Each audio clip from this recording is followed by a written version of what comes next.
وقال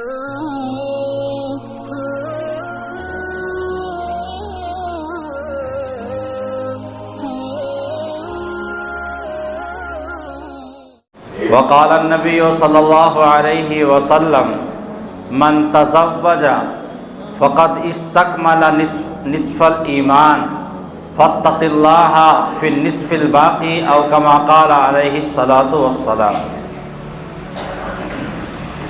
وقال النبی صلی اللہ علیہ وسلم اذا خطب الیکم من ترضون دینہ وخلقہ فزوجوہ الا تفعلوا تکن فتنة فی الارض وفساد عریض او کما قال علیہ الصلاۃ والسلام۔ محترم سامعین اعظام،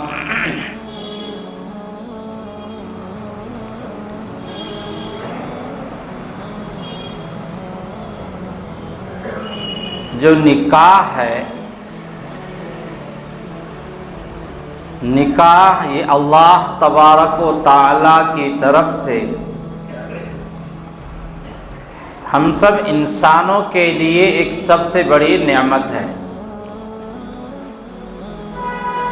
ہم سب کے ذہنوں میں یہ ہے کہ نکاح ایک ضرورت کی تکمیل ہے، ان اللہ کی نگاہ میں وہ بہت بڑی عبادت ہے۔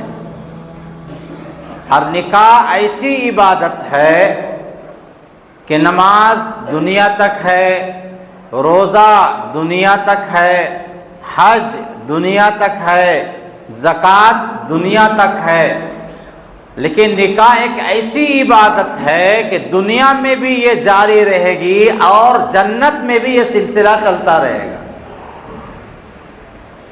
جنت میں نماز، روزہ، حج، زکوٰۃ یہ سب کوئی چیز نہیں ہے، لیکن نکاح اللہ نے ایک ایسی عبادت بنائی ہے کہ دنیا میں بھی انسان تو نکاح کرتا ہی کرتا ہے، جنت میں جانے کے بعد بھی نکاح کا سلسلہ چلتا رہے گا۔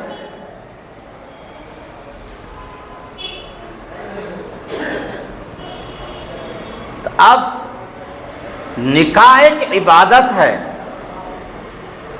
عبادت کا مطلب یہ ہوا کہ اللہ تبارک و تعالی نے اس کام کے کرنے کا ہم سب کو حکم دیا ہے۔ اب ظاہر سی بات ہے، اللہ نے جس چیز کا حکم دیا ہے اسی طرح کریں گے تو وہ عبادت بنے گی۔ اب ہم نماز پڑھیں تو نماز اسی طرح پڑھیں گے جس طرح اللہ نے حکم دیا ہے تو نماز ہوگی۔ پہلے سجدہ کر لیا، پھر رکوع جا کے کر رہا ہے، کھڑے کھڑے دعا مانگ لیے، کھڑے کھڑے سلام پھیر لیے، تو دنیا کا کوئی مسلمان یہ نہیں کہے گا کہ اس نے نماز پڑھی ہے، کہے گا؟ روزہ رکھے ہوئے ہے اور روزے کی حالت میں صرف بریانی نہیں کھاتا ہے، لیکن جا کے چائے بھی پی لیتا ہے، مثال کے طور پہ بسکٹ بھی کھا لیتا ہے، یہ کھانے سے منع کیا ہے تو چائے تو کھانا نہیں ہے۔ تو دنیا کا کوئی بھی مسلمان اسے یہ نہیں کہے گا کہ اس نے روزہ رکھا ہے۔ کیوں؟ روزہ کے بارے میں ہم سب کے ذہنوں میں بیٹھا ہوا ہے، اور ہم سب جانتے ہیں کہ روزہ رکھنے کا اللہ نے یہ طریقہ بنایا ہے۔ اب حج کرنے جائے تو بولتا نہیں، یہ 10 روپے کا کپڑا ہم کیوں پہنیں گے، ہم تو بہت ارب پتی آدمی ہیں، یہ کیا مطلب ہوا بغیر سلا ہوا کپڑا پہنیں گے؟ ہم سلا ہوا کپڑا پہن کے حج کریں گے، میرے پاس اللہ نے بڑی دولت دی ہے، اس کا حج ہوگا؟ جرمانہ لگے گا۔ اس کو بولتے دم، کہ سلا ہوا کپڑا اگر پہن لیا اور آدھا دن سے زیادہ پہنے رہ گیا تو ایک گائے ذبح کرنی پڑے گی اس کو، یا ایک جان اونٹ ذبح کرنا پڑے گا۔ کیوں؟ اس نے اللہ کے بتائے ہوئے طریقے کے مطابق نہیں کیا، اپنا طریقہ اس میں جاری کیا۔ تم ارب پتی ہو وہ الگ جگہ، لیکن وہاں جب جاؤ گے تو فقیر بن کے جانا پڑے گا،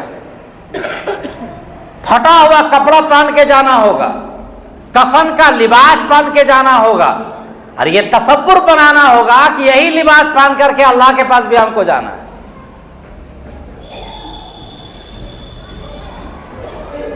نہ اس میں جیب ہے، نہ پیسہ رکھنے کی جگہ ہے، نہ سونا رکھنے کی جگہ ہے، کچھ بھی نہیں ہے۔ تو معلوم یہ ہوا کہ جو عبادت ہے اللہ اور اس کے رسول نے جس طرح کرنے کا حکم دیا ہے اس طرح سے عبادت ادا کریں گے تو وہ قابل قبول ہوگی، اور اس میں ذرہ برابر بھی اپنے من کا داخل کر دیں گے، تھوڑا داخل کریں گے نماز مکروہ ہو جائے گی، زیادہ کریں گے تو سجدہ سہو واجب ہو جائے گا، یعنی کچھ نہ کچھ اپنا ذرہ برابر لگائیں گے تو نماز میں کراہت آ جائے گی، مکروہ تحریمی ہو جائے گی، کبھی نماز فاسد ہو جائے گی، کچھ نہ کچھ ہو جائے گا۔ کیوں؟ اپنا نہیں داخل کرنا ہے۔ ہم نے درزی کو کپڑا دیا، ناپی ہم نے دے دیا، کپڑا بہت شاندار مہنگا، اب درزی نے اپنے مطابق جیب کو یہاں تک کر دیا کہ نہیں موٹا آدمی لگ رہا، تھوڑا سا اور اس کو پھیلا دیا، اپنے اعتبار سے اور اچھا لگے گا، اپنے اعتبار سے وہ کام کرے گا، اور جب آپ نے اس پہ ڈالا پورا جھولا بن گیا تو کپڑا آپ لیں گے؟ کیوں نہیں لیں گے؟ آپ کے من کے مطابق نہیں ہوا۔ حالانکہ درزی نے سلائی اپنے اعتبار سے بہت شاندار کیا، 2 مرتبہ کیا، 4 مرتبہ کیا، جتنی کوشش ہو سکتی ہے اس نے تمام کوششیں لگائی، لیکن آپ کے من کے مطابق وہ نہیں ہوا، اسی لیے وہ کپڑا آپ نہیں لیں گے، اسے کہیں گے نہیں دوبارہ تم کو سینا پڑے گا۔ جوتا ہم نے ناپی دیا، اب تو جوتا ناپی لوگ دیتے نہیں، پہلے جوتا لوگ سلپ بناتے تھے ناپی دے کر کے، تو آپ کے ناپ کے مطابق وہ بڑا اور چھوٹا کر دے اپنے اعتبار سے، تاکہ اس میں موزہ پہن لے آدمی، تھوڑا سا اور بڑا کر دیا، اور آپ پیر میں لے رہے ہیں تو پتہ ہی نہیں چل رہا، تو آپ وہ جوتا قابل قبول نہیں کریں گے۔ جب ہمارے من کے مطابق کوئی چیز نہ ہو اور وہ چیز ہم قبول نہیں کرتے ہیں، تو جو چیز اللہ اور اس کے رسول کے مطابق نہیں ہوگی تو اللہ اور اس کا رسول بھی اسے قبول نہیں کرے گا۔ لاکھ اپنے اعتبار سے ہم نے بہت کوششیں کی، ساری دنیا کو ہم نے خوش کرنے کی کوششیں کیا، سب کو ہم نے دعوتیں دے دی، بہت ہم نے پیسہ اڑایا، ہر طرح کے قمقمے ہم نے لگا دیے، لیکن اللہ اور اس کے رسول کے مطابق نہیں، وہ عبادت قابل قبول نہیں ہوگی۔ جب ہم قبول کرنے کے لیے تیار نہیں ہے، ہمارے ذوق کے مطابق نہیں ہے، ہمارے جسم کے مطابق نہیں ہے، ہمارے ذہن کے مطابق نہیں ہے، تو اللہ اور اس کے رسول کے مطابق جب نہیں ہوگا وہ کیسے قابل قبول ہو جائے گا؟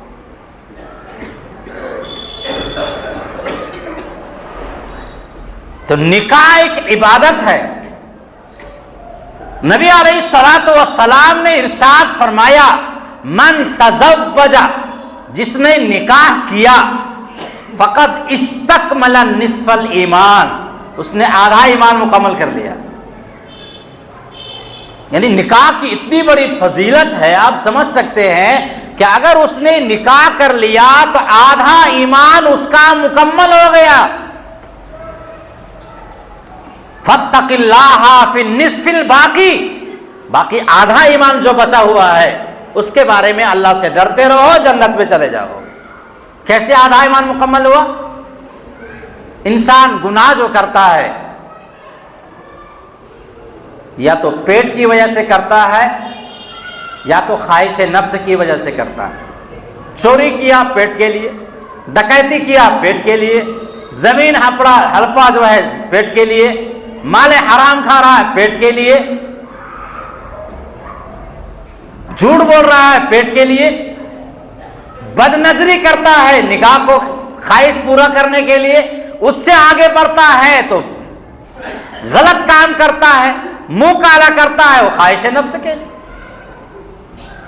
تو اگر انسان نکاح کر لیتا ہے تو نبی علیہ الصلوۃ والسلام نے فرمایا یا معاشر الشباب من استطاع منکم الباءۃ فلیتزوج فإنہ اغض للبصر واحسن للفرج۔ کہ اے نوجوانوں کی جماعت، اگر تمہارے اندر بیوی کے خرچہ دینے کی طاقت ہے، نان و نفقہ دینے کی طاقت ہے، تو ضرور بھی ضرور شادی کرنا۔ فَإِنَّهُ أَغَضُّ لِلْبَصَرِ، اس لیے کہ نکاح نگاہوں کو پست کر دیتا ہے۔ جب نگاہ پست ہو جائے گی احسن للفرج، تو شرمگاہ خود بخود وہ محفوظ ہو جائے گی۔ انسان جو بھی گناہ کرتا ہے پہلے بدنظری کرتا ہے، غیر محرم کی طرف خواہش سے دیکھتا ہے، اس کے بعد اس کا میلان ہوتا ہے گناہوں کی طرف۔ جب انسان نکاح کر لیتا ہے اور بیوی سے خوب محبت کرتا ہے، بیوی سے اپنے جائز خواہشات کی تکمیل کرتا ہے، تو حرام کی طرف اس کی نگاہ نہیں اٹھے گی۔ جب حرام کی طرف نگاہ نہیں اٹھے گی تو زنا کی طرف کبھی مائل نہیں ہوگا۔ آدھی تو آدھا ہے تو ایمان ایسے مکمل ہو گیا۔ تو نبی علیہ الصلوۃ والسلام نے فرمایا کہ من تزوج، جس نے نکاح کر لیا اس نے آدھا ایمان مکمل کر لیا۔ فاتق اللہ فی النصف الباقی، تو آدھے ایمان کے بارے میں اللہ سے ڈرتے رہو۔ نکاح اتنی بڑی عبادت ہے کہ ہمارا آدھا ایمان مکمل ہو رہا ہے۔ تو عبادت کیسی کرنی ہے؟ ہم نماز بھی پڑھ رہے ہیں اور ساتھ میں موبائل میں گانا بھی لگا دیے، چلے گا؟ نہیں بولتے نہ، ٹھیک زور سے بولیے گا تب نہیں۔ چل رہا ہے، جتنے لوگ بیٹھے ہوئے ہیں ہم میں سے اکثر کے یہاں چل رہا ہے۔ یہ تو پلاولے سے گزرتا نہیں بھائی، یہ جو باراتیں جو گزرتی ہے، آتی ہے اور جاتی ہے، ہم سب دیکھ رہے ہیں، نہیں چل رہا ہے۔ مطلب اس قدر فحش گانے، ایک تو گانا اور اس قدر فحش گانا کہ انسان اگر بچوں کے ساتھ بیٹھا ہو تو اسے حیا سے سر جھک جائے گا۔ لیکن معاشرے میں ہمیں ذرہ برابر خیال بھی نہیں آتا ہے کہ اسے پابندی لگانی چاہیے، ہر چیز پہ پابندی لگا دیں گے۔ اور فنڈ لینے کے لیے تو صدر سیکرٹری صاحب پہلے کھڑا رہے گا ڈنڈا لے کے، نہیں ہم کو چاہیے۔ بھیا سب کچھ کر رہے ہیں، یہ ناچ گان جو آیا اس کو بائیکاٹ کیوں نہیں کر رہے؟ اسے بائیکاٹ نہیں ہونا چاہیے؟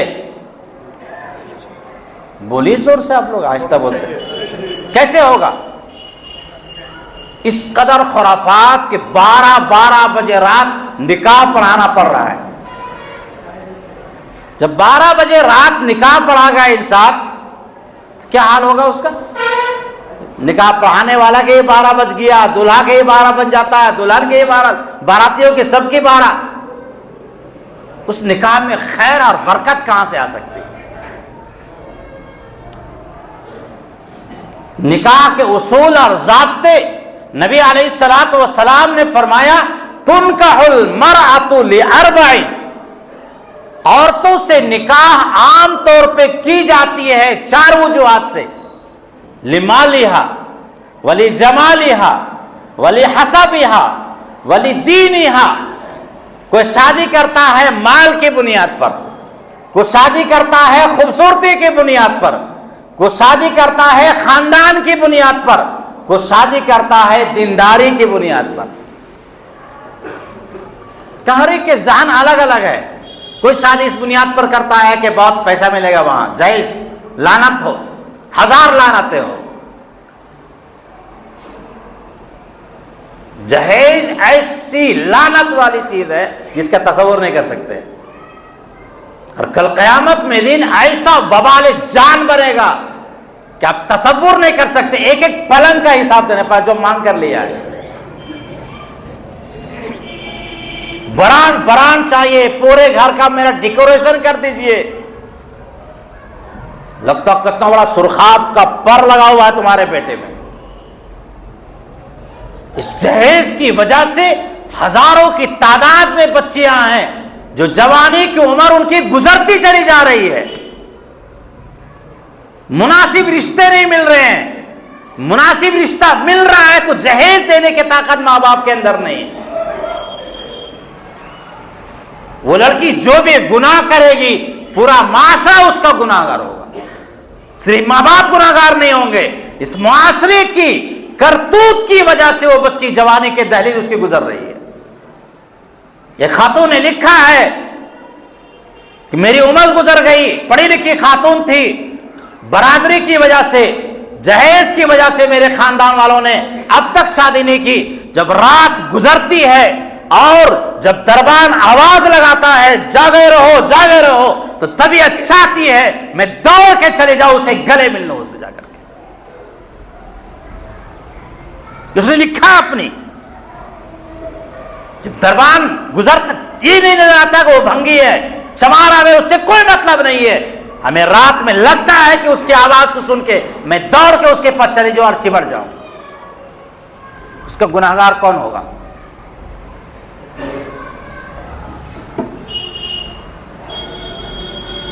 جہیز ایک ناسور اور کینسر بن چکا. کہہ دینا بہت آسان ہے لیکن ہم میں سے اکثر اس میں گرفتار ہیں. ہمیں کچھ نہیں چاہیے لیکن جو دیجیے گا برانڈ دیجیے گا. یہ جہیز کا مطالبہ ہو گیا. بولتے ہیں لوگ کہ ہمیں کچھ نہیں دیجیے گا لیکن جو دیجیے گا برانڈ دیجیے گا. یہ آپ نے جو لفظ کہا ہے جو دیجیے گا برانڈ دیجیے گا، وہ آپ کو کیوں اپنی بیٹی کو دینا چاہے وہ دے گا. بیٹی کی ضروریات کے لیے وہ دے سکتا ہے. آپ کا اس سے کیا مطلب؟ ہم نے جو مطالبہ کر کے لیا ہے وہ واجب و رد ہے، اس کو واپس کرنا ضروری ہے. انتقال سے پہلے وہ سامان واپس کرنا ہوگا، وہ پیسہ واپس کرنا ہوگا.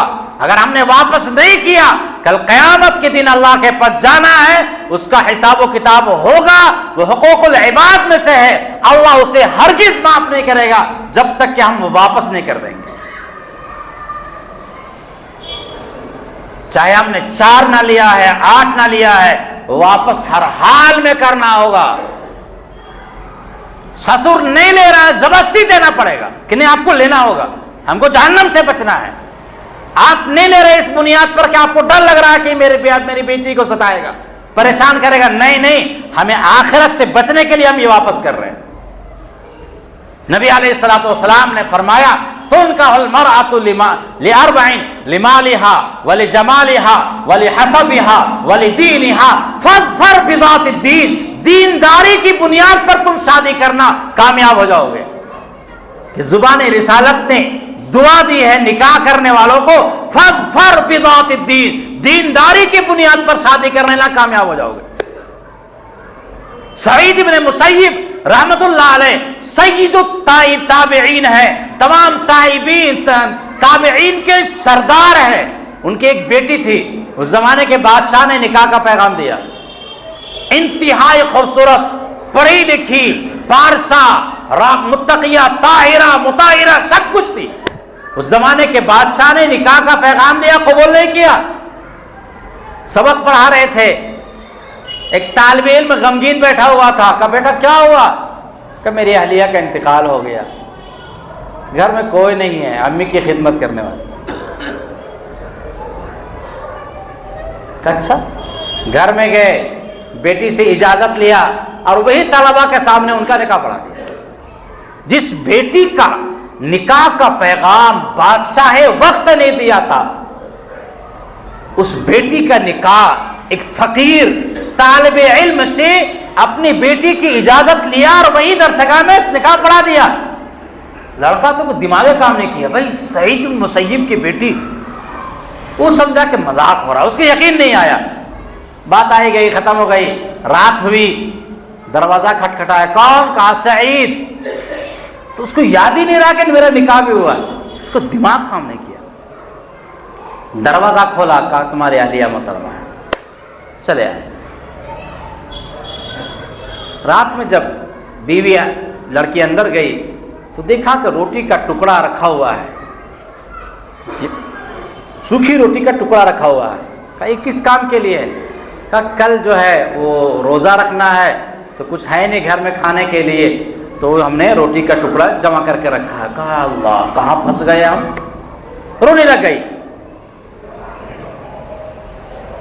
تو وہ فوراً معافی مانگنے لگے کہ نہیں میرا قصور نہیں ہے، ہمیں تو پہلے ہی معلوم تھا کہ سعید مسیب کی بیٹی کا گزارا میرے گھر میں کیسے ہوگا.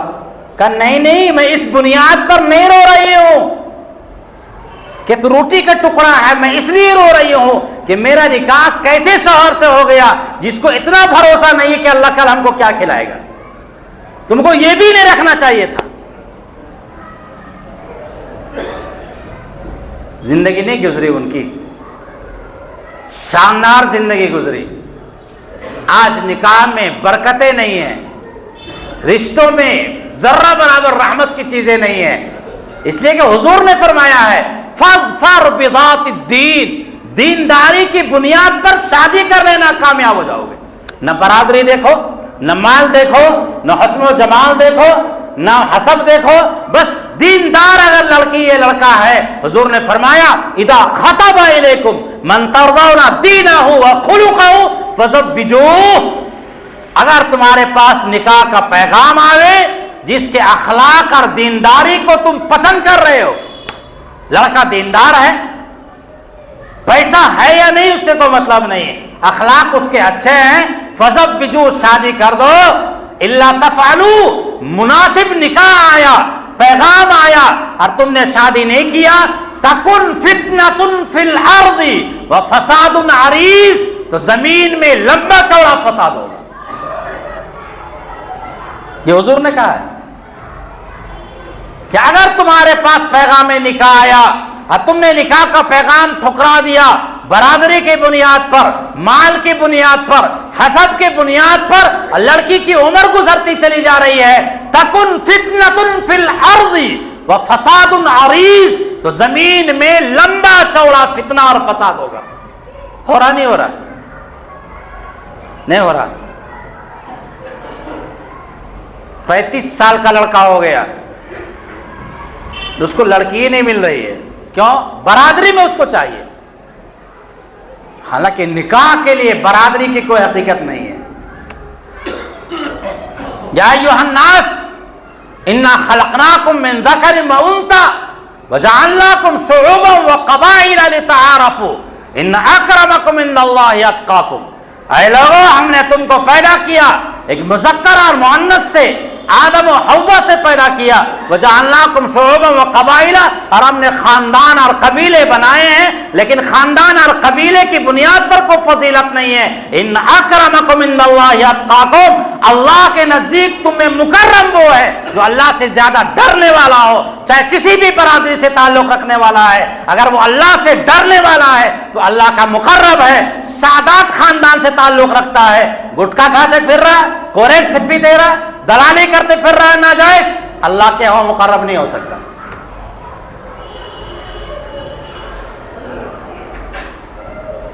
یہ عصبیت، خاندانی جو عصبیت ہے ہمارے اندر ہے کہ نہیں شادی کریں گے تو برادری میں کریں گے. زید ابن حارثہ رضی اللہ تعالیٰ عنہ غلام تھے، نہیں غلام تھے نہیں کہتے، ان کی شادی ہوئی حضرت زینب رضی اللہ تعالیٰ عنہ سے شادی ہوئی، جو قریش حضور کی پھوپھیزاد بہن ہے.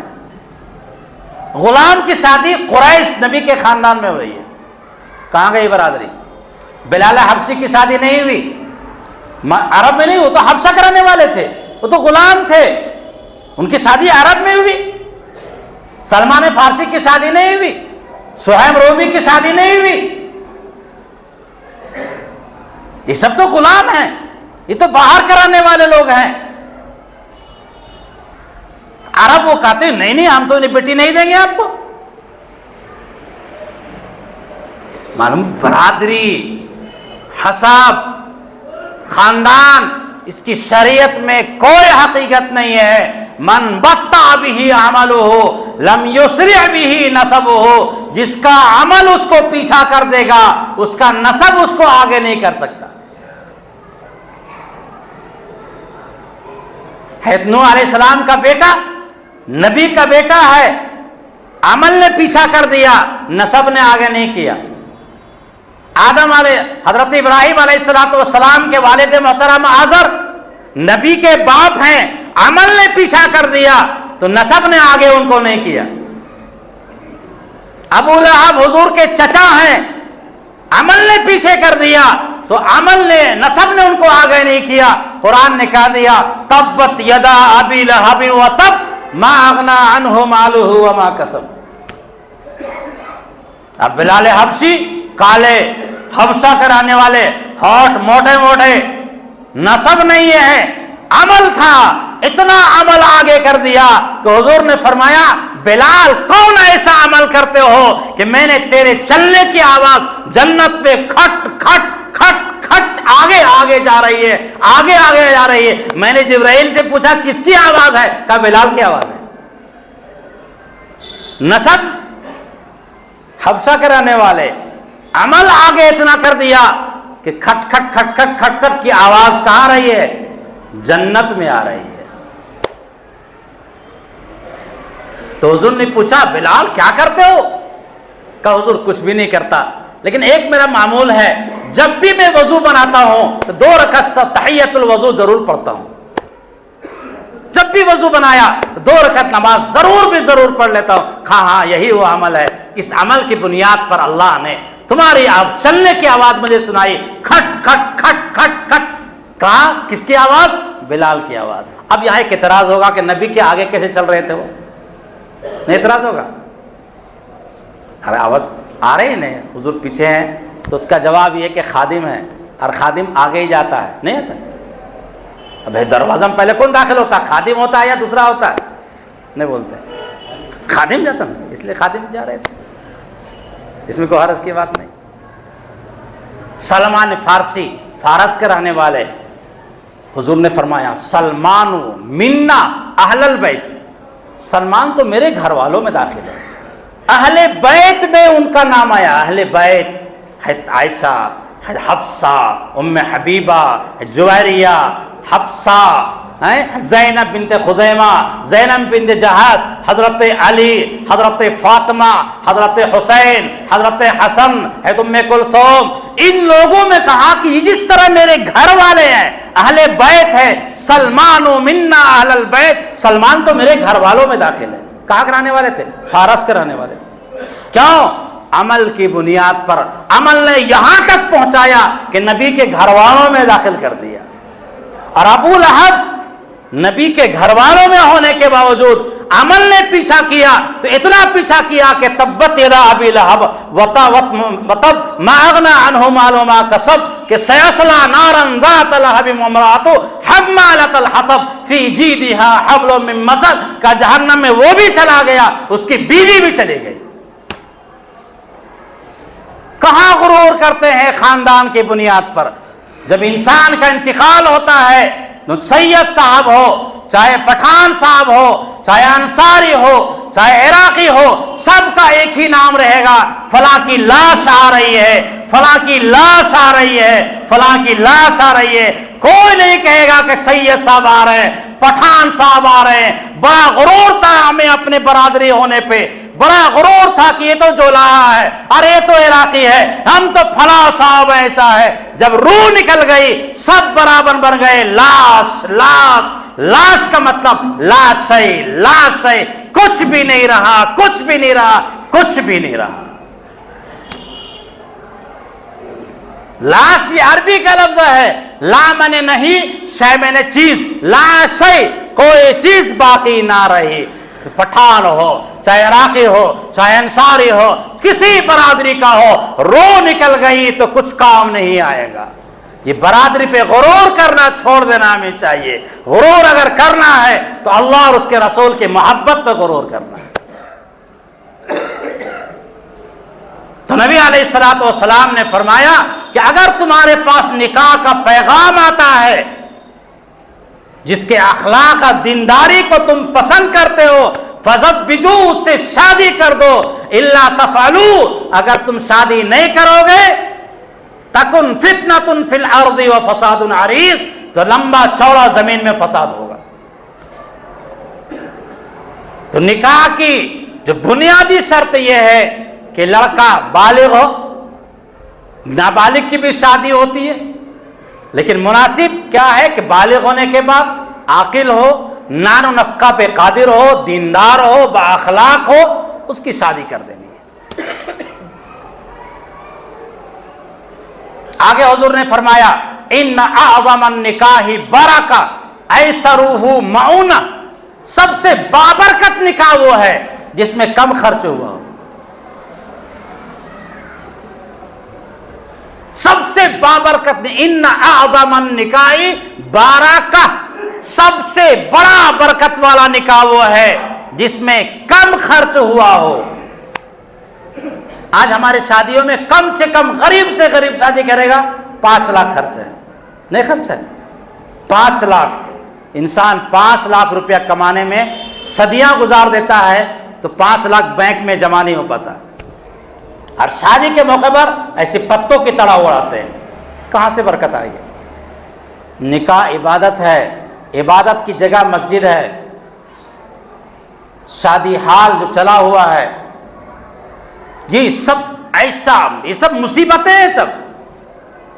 حضور نے فرمایا اعلنوا ھذا النکاح واجعلوہ فی المساجد، نکاح اعلانیہ کیا کرو، چپ کے نہیں، تاکہ پتہ چلے کہ نکاح ہوا۔ یہ دونوں میاں بیوی ہیں، جب راستے میں چلے تو لوگ بولے ہاں ان کے شادی ہوئی ہے۔ واجعلوہ فی المساجد، اور نکاح مسجدوں میں کیا کرو۔ کرسچن جب بھی شادی کرے گا کبھی شادی حال میں شادی نہیں کرتا ہے، وہ باطل مذہب والا ہے، اپنے مذہب پر اس قدر عمل کرنے والا ہے کہ جب بھی شادی کرے گا تو وہ اپنے جا کر کے کلیسا میں شادی کرے گا۔ ہندو جب بھی شادی کرے گا تو جا کے مندر میں شادی کرے گا، ہریہر دھام چلا جائے گا، بھیڑ لگی رہتی ہے وہاں، دیکھ لے جا کر کے آپ، یا منڈپ جو بنا ہوا ہے منڈپ میں شادی کرے گا ان کے یہاں۔ جب بھی شادی کرے گا تو اپنے مذہبی عبادت گاہ میں شادی کرتا ہے، اس پر وہ کاربند ہے، حالانکہ وہ باطل ہے۔ لیکن ہم عبادت ہے، لیکن شادی کریں گے تو کہاں کریں گے؟ شادی حال میں شادی کریں گے، مسجد میں شادی نہیں کریں گے، آر لگتی ہے، شرم آتی ہے۔ حضور نے فرمایا وَاجْعَلُوهُ فِي الْمَسَاجِدِ، نکاح مسجدوں میں کیا کرو۔ جب نبی نے کہا مسجد میں کرنے کے لیے، کیوں؟ عبادت ہے، اور عبادت کو جس جگہ ہے، اصل جگہ وہ مسجد ہے۔ نماز کے وقت میں اعلان کر دیا گیا، لڑکی سے اجازت لے کے آیا، 2 منٹ کا کام ہے، 2 منٹ لگتا ہے، میں نے فلاں ابن فلانا بنت فلانا کو آپ کی زوجیت میں دیا، اتنے مہر میں، 2 گواہوں کی موجودگی میں آپ نے قبول کیا، بسم اللہ الرحمن الرحیم میں نے قبول کیا، 2 سیکنڈ بھی لگا، نکاح ہو گیا۔ اتنا خرچ کرنے کے لیے، اتنا ہی کے لیے ہمارے یہاں اس قدر جھمیلے ہیں، کبھی بہنوں کو مناؤ، کبھی پھوپھا کو مناؤ، کبھی خالہ کو مناؤ، کبھی پھس کو مناؤ، کبھی اس کو مناؤ، اس کو کپڑا نہیں ملا، اس کو چھوٹا ہو گیا، اس شہرہ نہیں بنایا تو ہماری عزت نہیں ہوئی، اتنا جھمیلا کا تصور نہیں کر سکتے۔ عمر پارن پوری رحمت اللہ علیہ جو جماعت تبلیغ کے امیر تھے، وہ ایک جملہ فرمایا کرتے تھے، وہ فرماتے تھے کہ جملہ تو سننے میں بڑا بھونڈا ہے لیکن ہے بہت کام کا۔ سنا دے آپ کو؟ نہیں بولتے؟ وہ کہتے تھے جملہ تو بڑا بھونڈا ہے لیکن ہے بہت کام کا۔ وہ کہا کرتے تھے کہ 2 شرمگاہوں کو ملانے کے لیے لوگ لاکھوں روپے خرچ کرتے ہیں۔ صحیح تو ہے جملہ تو بھونڈا لیکن بات تو سچی ہے، اتنی ہی کے لیے لوگ لاکھوں روپے خرچ کرتے ہیں۔ کیوں خرچ کرتے ہیں؟ پیسہ بچ جاتا ہے تو میں بار بار کہتا ہوں بیٹی کے اکاؤنٹ میں ڈال دیجیے تاکہ اس کو آنے والی زندگی میں کچھ کام آ سکے۔ ہو سکتا ہے شوہر پہ حالات آ جائے، ہو سکتا ہے کاروبار اس کا بند ہو جائے، ہو سکتا ہے کچھ اور بھی ہو جائے، تو بیوی یہ بتائے کہ ہم آپ کی شریک حیات ہیں، میرے ابا نے میرے اکاؤنٹ میں کچھ ڈالا ہے، ہم آپ کو ہیلپ کر رہے ہیں، جب آپ کا آئے گا تو ہم کو واپس کر دیجئے گا۔ اور محبتیں بنتی چلی جائیں گی. جو لاکھوں روپے آپ نے خرچ کیا بیٹی کو دے دیجیے نا بھائی. لیکن بیٹی کے ہاتھ میں 5 روپیہ نہیں دیتے ہیں. دیتے ہیں ہم لوگ؟ سفر میں بیٹی جا رہی ہے, کوئی اس کو کچھ دینے والا نہیں ہے, جیب میں 2 روپے نہیں ہوتا, منہ دکھائے جو ملا ہے وہ ملا, لڑکا ہی ملا, لڑکی کو نہیں ملا. یعنی ہم نے پورا سسٹم بدل دیا.